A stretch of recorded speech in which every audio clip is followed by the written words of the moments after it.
get back to the whole idea of Iraq. There was a big announcement, and the announcement came down that they want us out.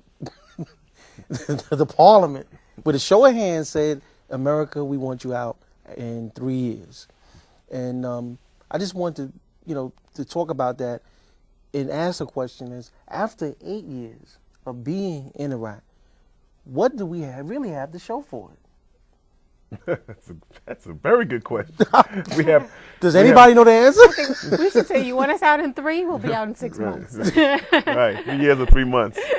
Because I think what we have to show for it is a hard-learned lesson. Unfortunately, it cost so many lives of perhaps our best and brightest and bravest, and unnecessarily so. So I mean, we've hundreds learned of thousands of Iraqi citizens also. Right, exactly. I mean, just so many different lives have been damaged permanently, altered, generations perhaps.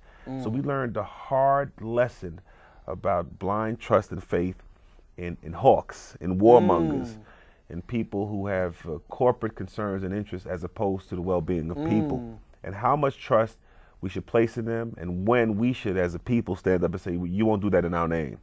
I think the lesson is all I can see that we possibly could have gained from what's occurred.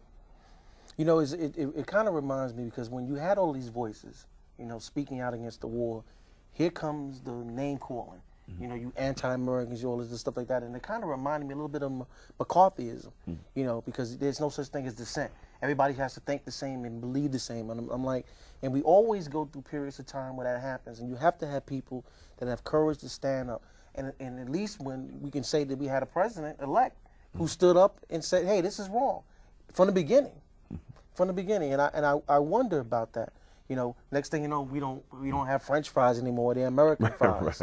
Right. We have all of this other stuff, but we fail to do our homework in Iraq. And that's the one thing that we have to learn when we're dealing with foreign policy, because people forget the lesson was already learned. The British learned it. The British told them what was going on in it, because they set the whole game up here. The British is the one that put this puzzle together, and they put Saddam and his people in power. Was it always the minority group over the larger group? That's always the thing that the British have done in their countries and stuff. So, Lloyd, what do you think we've learned from this besides embezzling money and stuff? Well, I think we've learned the phrase "pick your battles," because we know that there's a lot of injustice and a lot of things we don't agree with around the world, but we can't go everywhere. And especially when you have volatile situations. I mean, there's the Middle East conflict, and there's a lot of situations that have gone on for years upon years upon years, because there are two extreme viewpoints that are not going to find a meeting point. So if you have a situation where, like you said, you don't do your homework, where you recognize that it's not going to be a cakewalk, we're not going to go in there and be out of there in 6 months, or they don't always love us and see us as liberators, then you have to understand that this situation may wind up costing not only a lot of lives of the people who live there that look at you as the invaders, but also a lot of the lives of the brave men and women who are over there fighting.